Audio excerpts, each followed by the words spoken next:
What's up everyone, it's Dakota and welcome back to another Pioneer video, and today we're going to be taking a look at mono white humans for the format. It's been a while since we've actually looked at the deck. I believe it was like July, and this deck has really only gotten better, obviously taking, I believe that is a Takumi Matsura, who took it to a semi-final finish at Pro Tour Phyrexia. Of course, it seems like it was so long ago. Actually, it was almost a month ago, oh my goodness.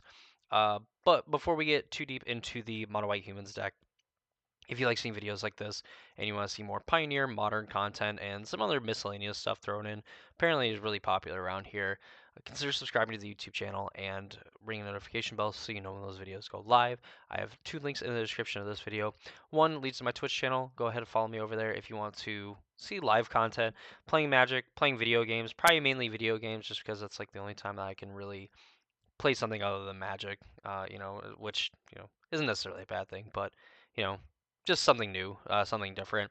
And there's a link in the description as well to the Discord server that I have run. So if you want to ask me about Magic questions or just want to talk about Magic, whatever, I'm down for it. Go ahead and follow the link in the description and head over there as well. So, mono white humans, pretty simple concept. It's a bunch of humans and some new cards that we got from the new set, new Phyrexia set. So starting off, like the one drops, super important. You have Dauntless Bodyguard, which can protect another creature. So it can come down like turn one and just be a 2/1 for one, pretty good. It can also just be followed up with like a Hopeful Initiate or like Kytheon or something like that, or even like Recruitment Officer and Skrelv to essentially protect them. Like definitely protecting like Skrelv is pretty good, just for the fact that Skrelv is able to give another creature you control Toxic One, not being so important, but giving hexproof from that color from a color until end of turn. And it can be blocked by creatures of that color as well. So essentially, like not protection, but for the most part protection from like a color of your choice. So definitely using like Dauntless, a bodyguard to protect Skrelvs are pretty important when you get to make some pretty big creatures, which we'll get to here in a minute.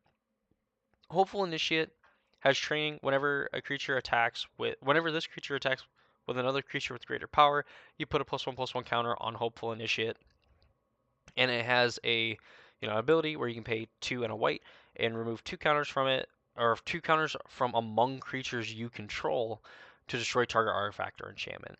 And we can facilitate this with like Luminarch Aspirant, who puts a counter on a creature at the beginning of your upkeep or at the beginning of your combat. You have Thalia's Lieutenant that puts counters on all of your humans. So if you just have a board full of humans, like you can just kind of blow up a lot of artifacts and enchantments with the Hopeful Initiate that is right up there. Totally did not lose it. Of course, just getting to get bigger as well when it attacks. Has 1 power, so it gets to attack with like a Dauntless Bodyguard or even like a Kytheon, Recruitment Officer, whatever. It's going to at least get 1 more counter on it. Yeah, 2/3 body is kind of hard to deal with, especially if you can even bump it up even further and give it a second counter, because just getting into the 4 toughness range is very hard for some of the other red decks to kind of deal with, without, really having to overpay like on their spells to get rid of it. You have Recruitment Officer, which is essentially a 1-mana 2/1, but if you get it to 4 mana, you can look at the top 4 cards of your library, reveal a creature with mana value 3 or less, and put it into your hand, the rest of the body library in any order.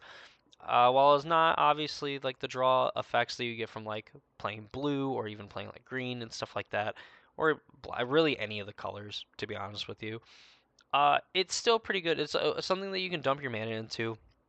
You obviously don't want to necessarily flood out with this deck because I mean, like the top of your curve is 3. It's Adeline and Brutal Cathar, 3 mana. But you do have something to do with 4 mana, and of course, after that point, you are able to like, you know, use the ability and then like play something, and all of your creatures are going to be hits in this deck. There's obviously nothing that costs more than 3, so any of these creatures you're going to be able to add with the Recruitment Officer. And of course, just being super aggressive and being a human, getting the benefit from some of the human things a la Thalia's Lieutenant.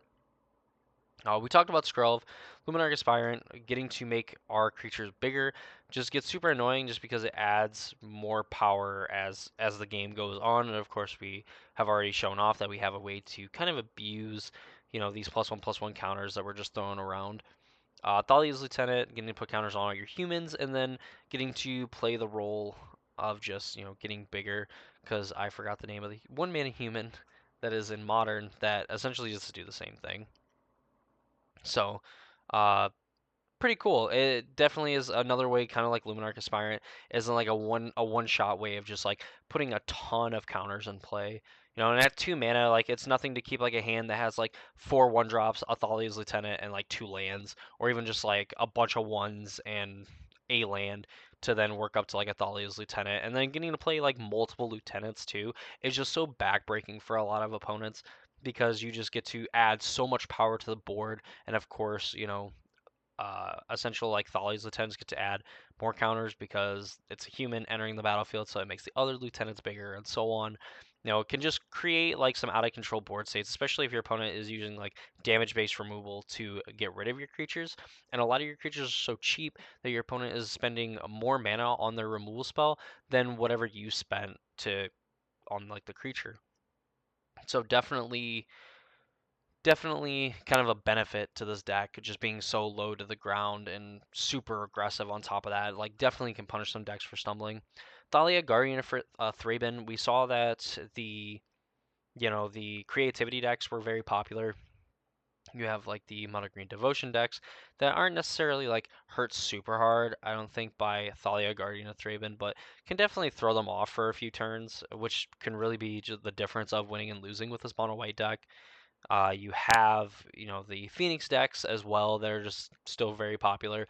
Thalia just kind of does it all, and again, just getting to stack counters on Thalia makes it even harder to beat in combat just because of the fact that as first strike, you're more than likely going to beat whatever creature it's going up against. And then on top of that, just the taxing effect is going to make it very hard for your opponent to curve out the way they want to and make your curve out draw like even more powerful. Adeline Respond Kathar is a card that we've seen very popular in like these super aggressive decks, and it does not disappoint. Still, it definitely continues to overachieve. As Vigilance, it has power equal to the number of creatures you control, and whenever you attack for each opponent, you create a 1/1. Essentially, it just is going to make a 1/1 every time it attacks, or whenever you attack, period. So it's going to grow the Resplendent Cathar, and in combination with Skrelv being able to give it like protection from a color, there's just times you're going to get in 8, 9, 10 points of damage like out of nowhere with just this Adeline, and like Adeline herself can just end the game right then and there. Uh, Finally, the last creature they're playing, Brutal Cathar, enters the battlefield or transforms into Brutal Cathar. You exile a creature an opponent controls until it leaves the battlefield. And of course, Moonrage Brute on the other side is just super aggressive. I believe when it transforms, it gets to keep the counters that were on its human side. So you could easily just have a 4, 5, 6 power Moonrage Brute. And just how we were talking with Thalia, just being able to have like first strike and be able to beat through a lot of things. The fact that Moonrage Brute also has first strike. Definitely it becomes a little bit harder to manage and maintain, and then very harshly punishing your opponent for targeting it with a spell or ability by forcing them to pay 3 life if they do not want it countered, which again could mean the difference between winning and losing the game, just getting to get in, 3 points of damage after you already gotten 3 from the Moonrage Brute. So another new card that came from the set, Ossification. You enchant a basic land you control, and when it enters, you exile a creature or planeswalker an opponent controls until Ossification leaves the battlefield.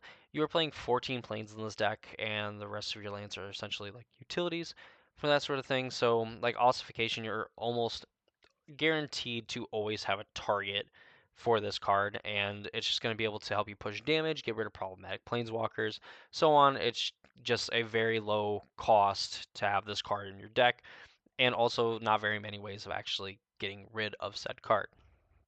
So, talk about the mana base, super simple.